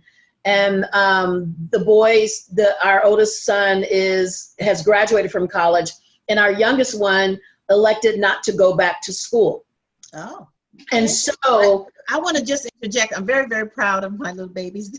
I'm so proud thank of you them. so much. So well. Thank you so much. And they really have. But I also am connected with my friend group. My friend group here in Tulsa, for the most part, they're 10 years younger than me. So one of them, they're sending their last child. They're becoming an empty nester. And so that's a big move, and you've never had that before. And then there are others who still have their kids who are in school, whether it's high school or some have them still in middle school. And so that is a challenge. And just in the city, I sit on a mayoral initiative where we're talking to parents about how they're educating their kids and the impact on parents and children. And I agree with and concur with Dominique that routine of setting that routine, and then also doing something that I'll just say, for me, our parents didn't really ask us our opinion about things. No, they didn't. So sitting down and talking. So y'all are saying it's true for your generation too. Okay, got it. So sitting down with your little person and asking them, talking to them about things that make them not feel amazing. Talking to still having 30 years later. Yes, I'm still waiting on the talk. I'm 55 and been married almost 30 years. Okay, still waiting on it. Probably won't get it. I'm not gonna get it. Mother is not gonna give that to me. Now she pops off and says some things right now. I was like, Mama, please don't. I don't need to hear that. But anyway, yeah. So talking to them on their level and asking them. How do you feel about school this year? Because school is different, and let them, and be quiet and let them tell us. Also, setting up some time. They can't go out and play with their friends anymore, but set up a play date. They're using these screens right now anyway, so they're used to it. So set up a play date with their friends on Zoom and let them talk. You can manage it, so you know what's being talked about, but let them sit there and talk with their friends and have some playtime with them. Yesterday we were in the park. I know, Yolanda, you saw this. I took my queen out in nature. She hadn't been out. I took her out, and she's 81. But we saw people social distancing, friends, social distancing in the park, and they were doing all kinds of creative things. They were painting, they were crocheting, but they were sitting in a circle but not close together. So if you feel okay with that might be something that you can do. Mask your child up, you yourself, and do that. But because we're in this virtual time now, create and then find out what is the schools, what are they providing for our kids? What's the school's plan? How do we interact with teachers? Because one of the things that's happening right now, I was saying this to Dr. Gamble yesterday, is that one of the things that we're finding out all over the country, schools are using the same system. So the system is crashing as the kids are trying to do their work. A friend of mine who owns a business right down from our building, 3 hours. It took her 3 hours to get someone on the phone to help change a password that she needed, because she and her husband elected not to send their son to the private school in person and to do it virtually. But 3 hours, they were given the wrong password, and it took them 3 hours. And at that third hour, she still didn't have it. That's the frustration of parents. And so having grace with parents, and then parents having grace with teachers, because the teachers did not ask for this situation. I have friends who are teachers. They're like, we didn't ask for this situation. Had they talked to us, we would have told them, this will not work the way you're asking for it to work. Right. And we are concerned about our students too.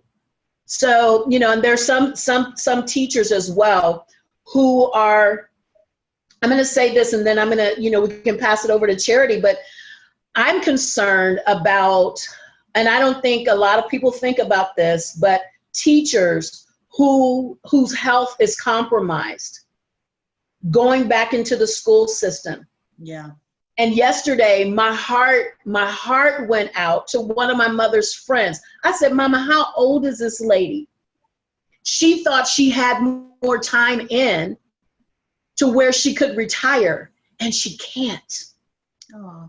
So here she is, 70-something years old, wondering how what she's going to do as a teacher. Yes. So that her health is not compromised. And my heart was broken because I'm just like, ma'am, Mama, you shouldn't be doing this at 70-something years old, trying to figure out if she literally said, if I retire right now, I would have to pay $10K in order to retire and to get the salary that I would need to live. You guys, it's broken. It's broken that somebody would, that someone would have to make that decision of compromising their health or retiring when they're at the age to retire. Yes. You know, that's so unfortunate for so many. And my heart bleeds for that, for those who are dealing with that as well. And they can't retire. Not only teachers, but, you know, essential workers, they can't. Mm-hmm. They need the money. They're paycheck to paycheck, you know. So we're living in that society. I want to continue to focus on our children as well. So thank you for that advice. That was such good advice to use the social media and just have that playtime, you know, even on social media. I think that's wonderful.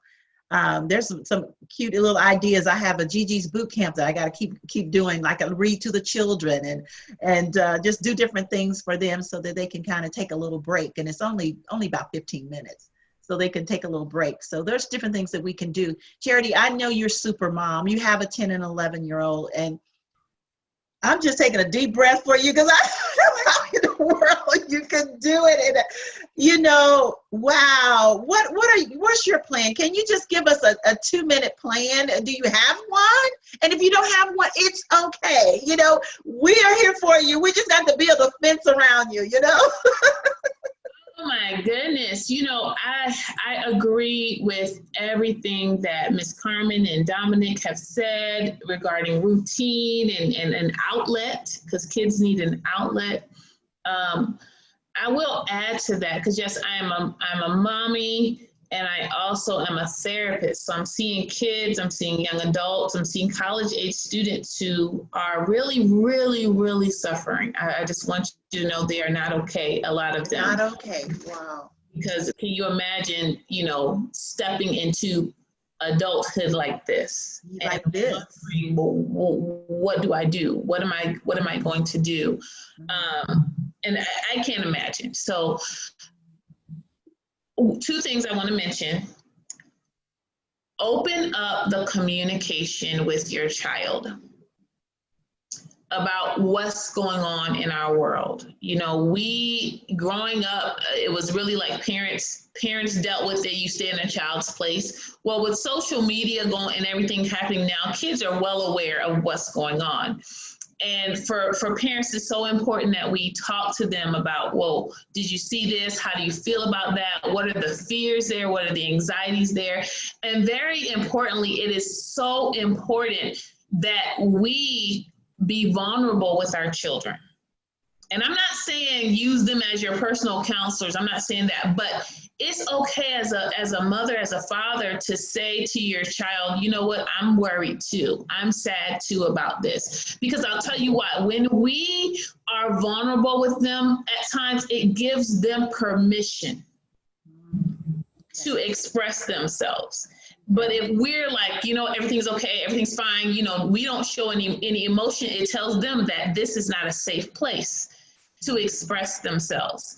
And so it's so important that as parents, again, we're not going to go take it overboard, you know, we're going to do it in moderation, but give them permission by your own actions to say, you know what, I'm not okay right now, I'm worried. And then when they open up, then you can go in and say, okay, thank you for letting me know, let's do this, this, and this, seek God on what to do. So I wanted to say that. The other thing is ask for help. And I want to speak specifically to when both parents are in the home, but also single parents who are like me, we're doing it all. When you have someone in the home with you, if you're married and have that other parent there, definitely navigate the strengths. You know, he may be better at the technology piece and the patience piece, and you may be better at, you know, nurturing them after the fact. So navigate the strengths of your relationship. It is okay to divvy it up. But if you are a single parent like I am, ask for help. Do not try to do it on their own. Me personally, over this last week, I've had to look through all of my to-do list, all of my tasks, and I'll be honest, I've had to cut some things out that I had no intention of cutting out before because I know my children needed me. We just went through our first week of school this past week, and so it opened my eyes and, you know, I'm able to just leave them in the room and let them do their work. They need supervision. My baby girl, I caught her sleeping in class on the first day. And so I said, wait a minute, I'm going to have to really, really prioritize some things here and just make sure I have the time. But the other thing I've had to do, and Dr. Gim, I know you and I had talked about reconciliation earlier on the phone, but the other thing I had to do, I had to reach out to my ex-husband. Yes. And I had to ask for help and tell him, I'm in Struggleville over here. I need help. And so, you know, obviously, you know, I don't like you, but I need you. He's not my favorite person in the world. But what can we do to work together right here and right now? And, you know, I had to humble myself. There you go. Humble yourself, girl. For help. And so that's what I recommend, you know, and again, I believe, you know, and as it relates to reconciliation, I believe this is a season that God wants to reconcile families. And I'm not talking that you have to go and get back with your ex or whatever, but God gives us the ministry of reconciliation. I know we'll probably talk about that later, but he gives us the ministry of reconciliation to go and be reconciled first with God, then with ourselves, and then with others. And so ask for help, humble yourself, ask for help. It's okay. It's their child too. Yes, that is certainly, definitely true. It's their child or their children too. Yes. Very, very important to do that. And you know, I like what you all are saying about having open conversations with the children. And I think in one of our other sessions, you mentioned believe your children. When they say there's something, feeling something, believe them and don't push them away.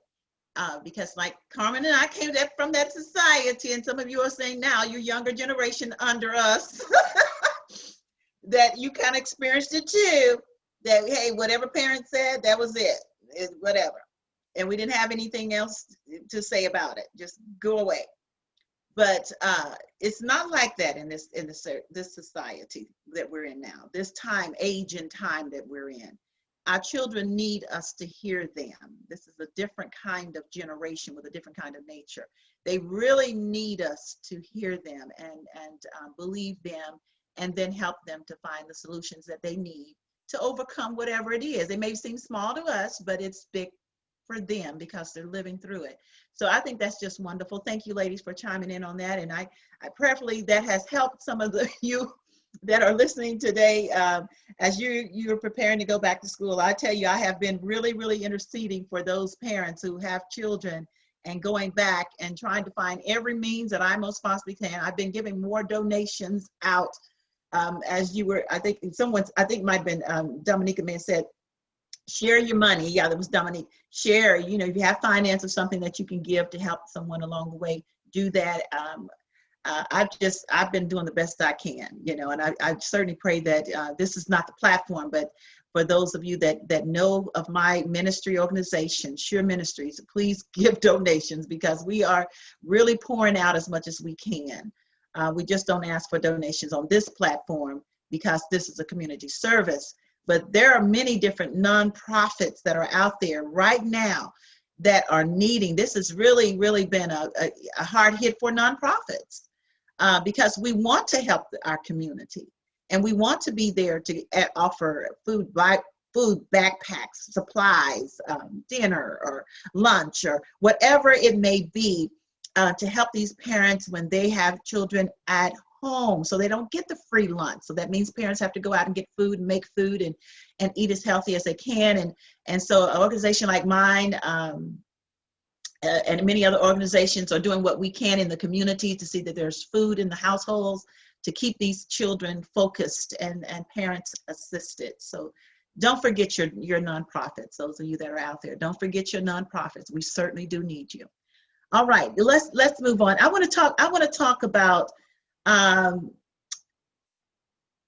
just when you discover someone who has a mental illness, you weren't aware of it, but then you discover, and this is where I promised to share with you last session that I dated someone. I know Carmen can't wait to hear this. I dated someone that was a wonderful, I'm telling you, a nice guy, very good looking, very successful, seemed to have everything together at the start. I even made notes here so I can look down and make sure I share.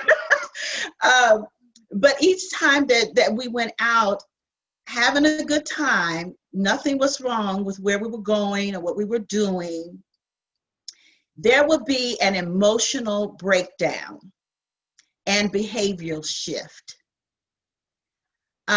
You know, at first I thought light of it, you know, just dealing with something, we'd be all right, keep on, you know, strong person, you know, he could handle it, and spiritual, you know, had God in his life. Of course, I wasn't dating any sinners, but he loved the Lord. But there would be times where he would just totally shut off, unexpectedly, just totally shut off and stop talking to me and causing me to wonder what happened or what was wrong. After a few times urging him to talk to me and just with open conversation, let me know what's going on. Why are you, you know, what happened? What are you feeling at this moment or whatever? I could get nowhere. Okay, I could get nowhere. And I noticed that urging him to say something or respond or react or however was only making the situation at that moment worse, because it was more withdrawal and look out the window, there was a shoulder, you know, turned, or just, I'm not going to talk. I'm just not going to deal with you. And there wasn't anything that I would say warranted that type of behavior. It could have been, when I recall one incident where we had changed our mind from going to one place, we were going to choose to go to another place, which was just as nice and enjoyable. But as we were going to that place, all of a sudden I see this behavior and I'm thinking, okay, where's that coming from? And then I remember another, you know, just this anger or, you know, get upset because I looked at my cell phone. We're not supposed to look at our cell phones when we're together. I'm like, what? You know, different little red flags. And I'm saying this for those who are single. I'm going to go somewhere with this, and I'm going to give you some advice that you're going to want to hold on to for the rest of your living life, that you're single. Listen to me very well. However, after he was back to normal, what we, communicating, all of those type of things, he would realize his just unjustified behavior and would sincerely apologize to me. I mean, literally, I love you, want to go buy me something, would buy me things, whatever, to try to cover that type of unjustified behavior.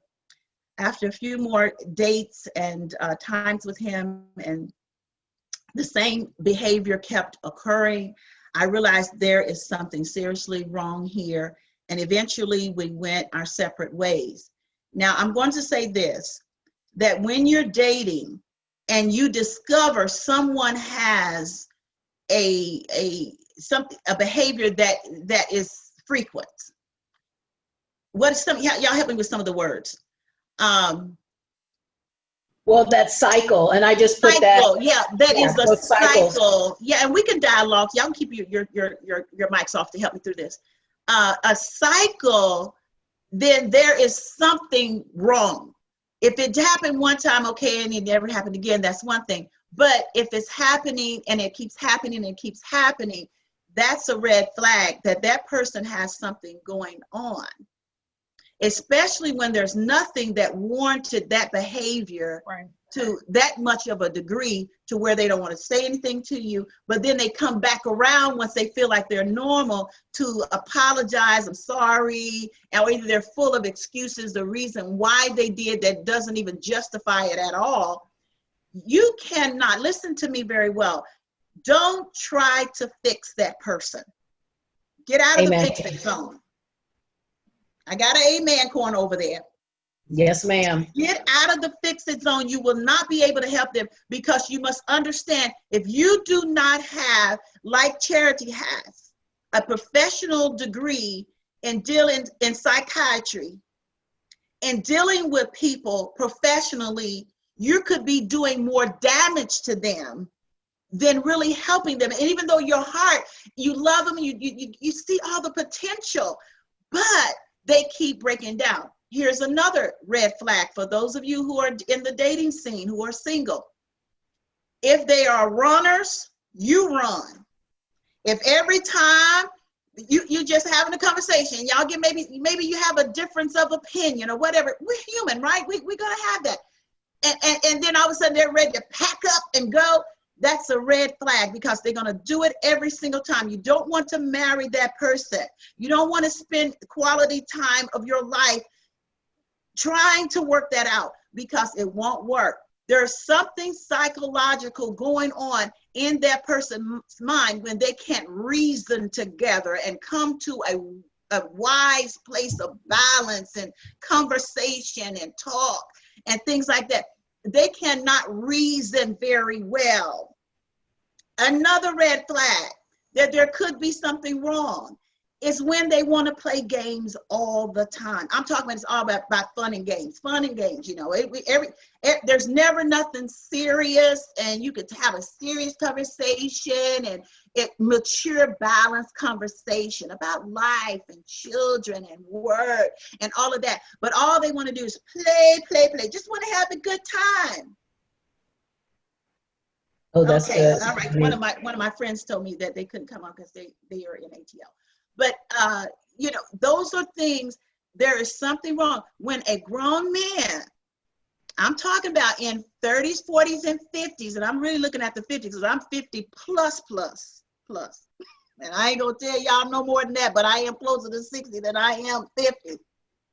When they are playing and kind of kiddish, just babyish and kiddish, there is something psychologically wrong that you're not going to be able to help. Look at me coming on into the camera, because I really want you to understand. Stop trying to fix these people. Now, these ladies are going to give us some tips in a moment on what we can do, how we can communicate so that we won't cause further damage to that person who is having some sort, we're not ones to diagnose, right? But some sort of red flag that is not normal. I also am a marriage counselor, and I have counseled people very, very well. And mostly everyone that I've ever counseled are still married, except one person. They went back to drugs and told it would run their entire family because he just ruined it with the drugs. But I counsel on this level. And I tell people, you cannot, if you're not professional, you don't have experience, you can't fix people. You can't make them better, right? And even if, now this is beyond the mental health, but not so much too far away from it. If they're having sexual issues, I'm just staying safe here because I know but y'all can chime in. But if you having sexual issues to where that person is frustrated when you're in this intimate time, and there's frustration, more frustration than there's pleasure, there's something else going on, something may have happened to that person down in the back of the years or something or whatever, when they were younger or somewhere in the process of life, there's certain things. And if they want to have it only one way, they want to have sex only one way. A lot of times there's something else going on there too. And I'm just bringing out some of these things, and I hope you all appreciate it, because these are few things, and I have a plethora of things that I can tell you that could be a red flag. But I see so many of you trying to struggle through, trying to have a relationship, and these type of things have not been really, really dealt with in a manner that is constructive. And I don't want to see no more people wasting their time. Because I've had people who have, I've asked them, please, no, you don't want to marry this person. They have a psychological issue. There's an emotional, there's a depression, there's sexual, there's something else going on. They haven't resolved some of their issues that was discovered in their throughout the process of their life, and you don't want to marry that right now. Let them go get the help that they need, and should they be able to overcome that, then, but some have married anyway now, against my advice, married anyway, and they're divorced within 6 months to a year. They're divorced because they thought they could help that person through some sort of mental illness. Can't do it. I'm telling you right now, you might not want to hear it, but you can't do it. Can't help them. Can't do it. So ladies, I want to ask you this, and I know I went quite a bit there, but I felt led, okay? That was important, Yolanda. That was everything that you said was so critical. And I'm looking at, when I'm looking over, I'm looking at the comments that people are in my watch party, what they're saying, that they went through that themselves. One of my friends said they went through where somebody that they were dating, this kind of Dr. Jekyll, Mr. Hyde kind of persona, that, 1 minute you're this way. I've been in a relationship like that before too. And it was like, and you're so right, you cannot. It's not your role. It's not your job. There's difference that if something pops off inside of the relationship once you're married, but that stuff you didn't see that. There's something that occurs, and then we've got to work that through. But what you're saying is so powerful, and people need to hear it. And I know you didn't want to go too far, but even understanding that when people are especially inside of the marriage relationship, that when people are having some type of sexual issue, that person needs to go to counseling and therapy to work through that by themselves first. And I'm glad you said that, Carmen, because by themselves first.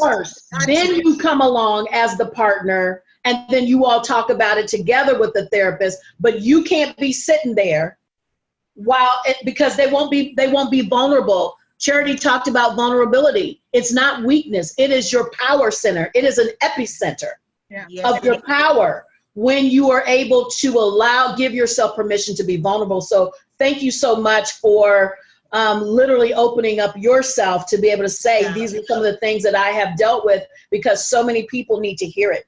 And I'm going to go ahead and say this too, because I talked with a person many years ago now, but this young lady shared with me, and I'm not going to get into really deep detail, but the guy seemed to be just right. He was a churchgoer and everything. He seemed to be, musician, and everything was kind of popping for him. It seemed like he was really popular. He was really popular. Things was going good.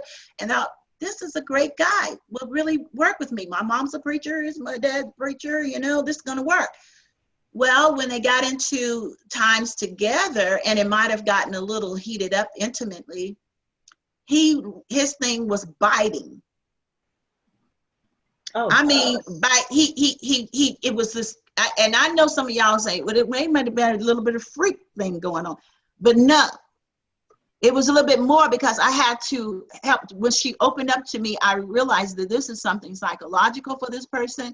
Come to find out that he was abused, and that he would get bit as a child. Okay, and he continued to carry that on. And now he's biting the girls that he's dating. I said, run now, get out of it. You cannot help. And she did, thank God, she got out of it immediately.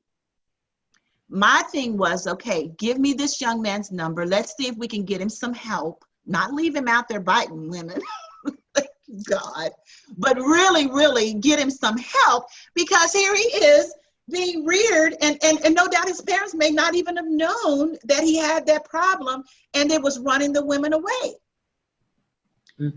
Guys, when there's something abnormal, it's not normal, then you must understand. If you're not professional, you need to just say, hey, this is not for me. I don't have the tools. I don't have the experience, the information to assist you, but I know this is an issue. I hope you get some help, and you move on. No matter how hard it is. Sometimes love is just much love to walk away than it is to stay. So I want you to understand that. Now, ladies, let me ask you, once a person discovers someone has mental illness, how should they address them going forward? What appropriate questions should we ask them, or maybe even what type of conversation should we be having? I know I'm giving you a lot here, but do you continue to treat them normally? Who wants to raise their hand and answer? Let Charity talk that. I'm on it. I psychiatrist is on this. We need this. Go ahead, girl. Tell us what to do. Well, I've so enjoyed this conversation, because we desperately need this. We desperately need this. One, you can't pour from an empty cup, and you can't receive from an empty cup. If it's empty, it's nothing there. You can try to get something all day, nothing's going to come out. And so when you start to see these behaviors, you're going to have to really ask that person to open up, ask that person to be vulnerable. That's really hard for men, especially Black men.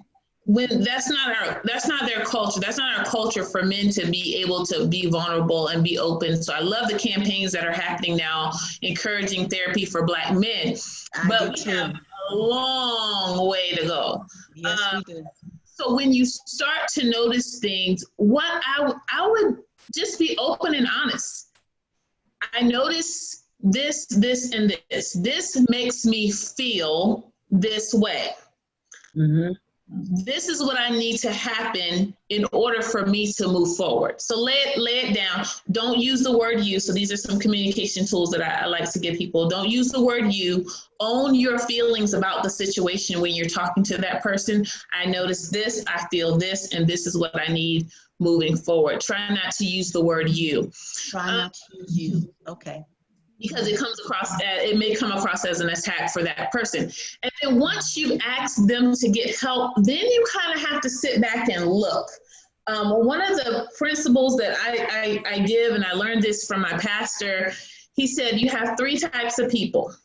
You have the person who is naive, you have the fool, and you have the mocker.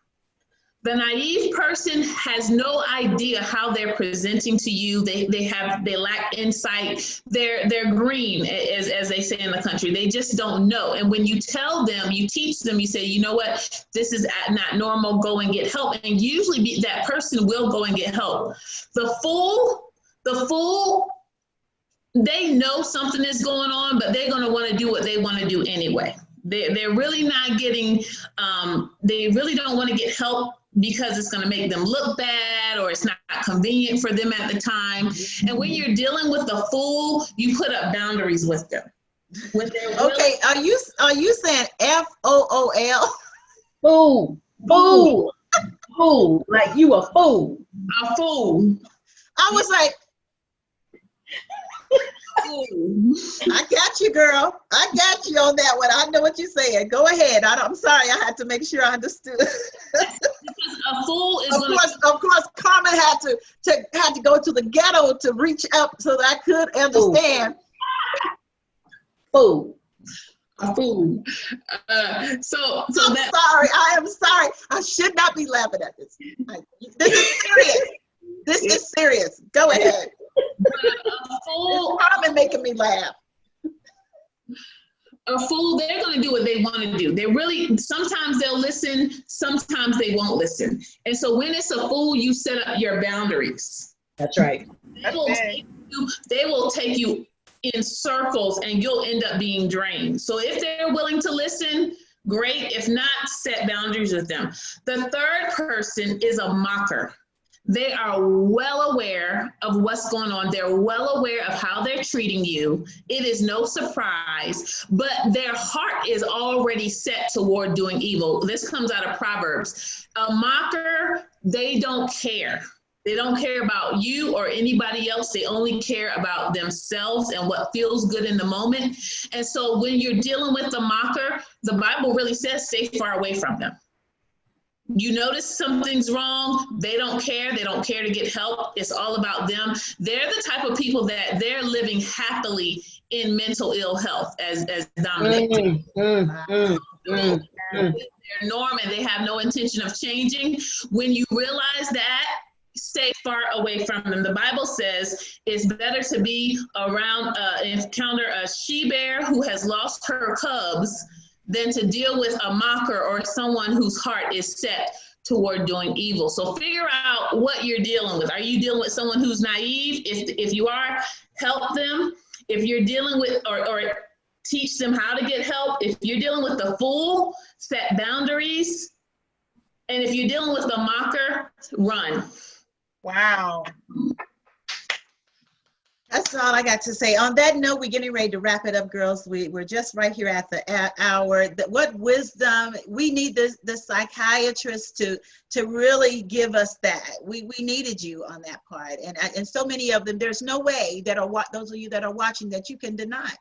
Here is a professional talking to you. Here is someone saying, these are the steps. These are things that you need to do. This is how you communicate. Hey, take it as truth. Own it. Yeah. And live it so that you can live well. You can learn to live well. Well, as we get ready to come to the end, I know that there's so many other things that we could talk about, and certainly I just want to wrap this up with just some solutions, and then your contact information. And what would some of you say as a final note? Let me just say that would encourage the listening audience who may have been battling with, or may be, or have, be battling with mental issues right now. We know it's broad.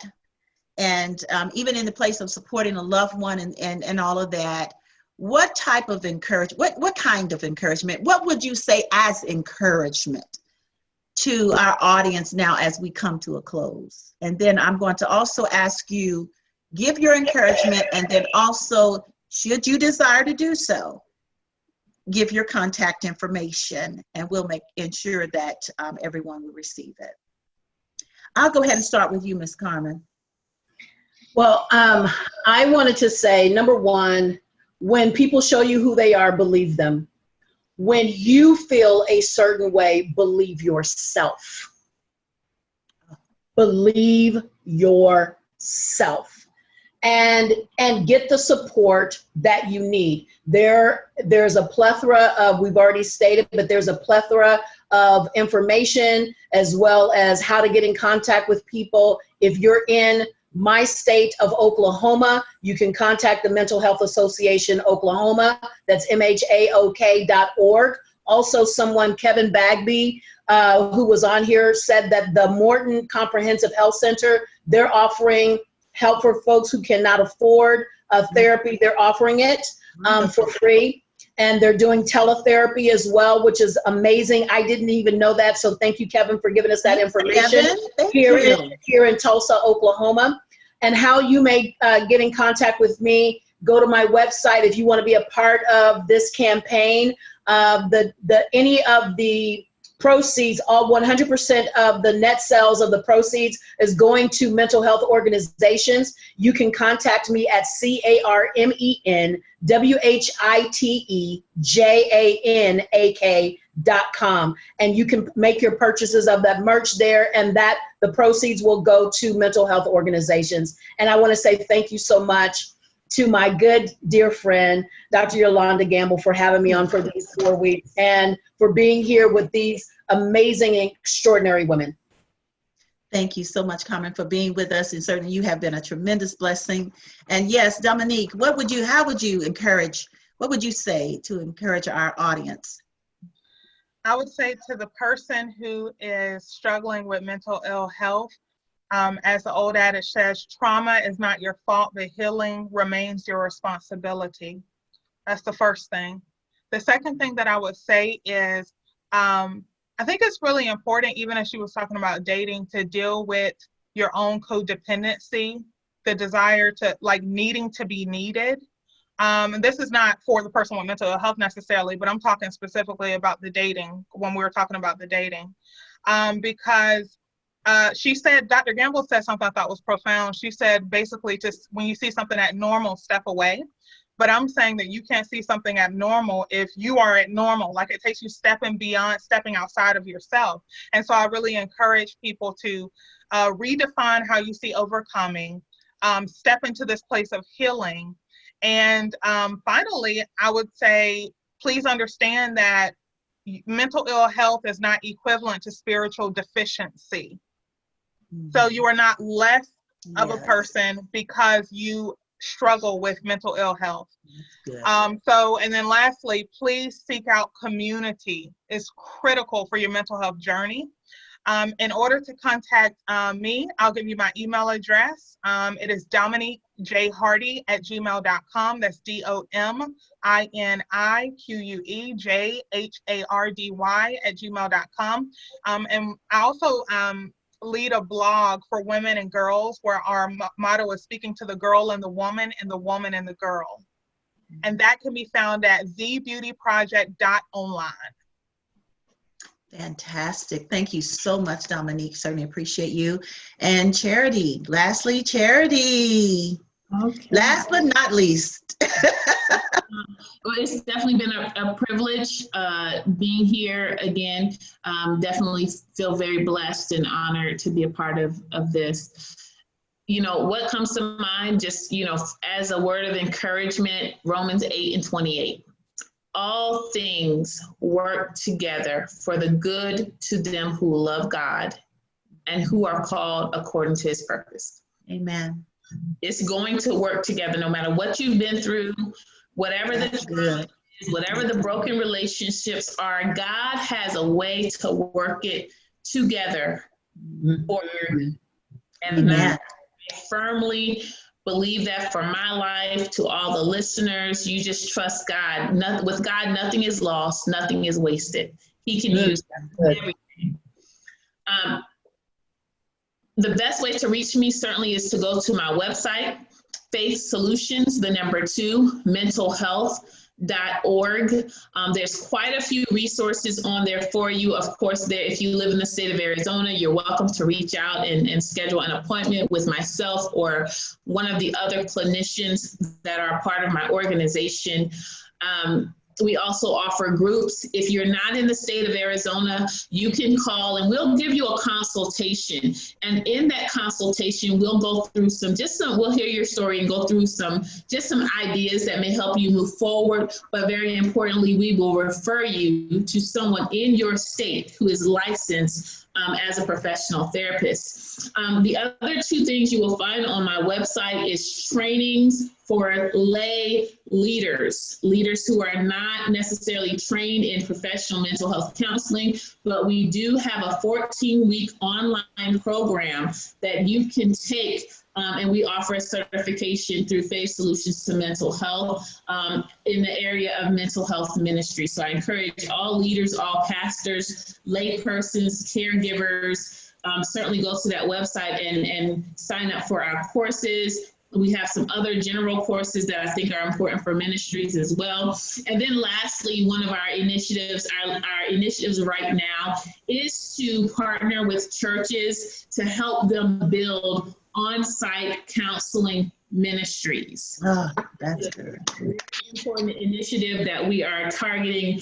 We're targeting all 50 states and even the vision for and to go international. But we believe in this time that the church should be the go-to place for almost everything, in my opinion. So we want to partner with you, partner with providers in your area, partner with you so that you can have that resource right on your campus. And you'd be surprised how many, talking about going into the hedges and highways and compelling them to come in, that is a direct way to do that. So again, I'm excited. Reach out to me. I look forward to speaking with you.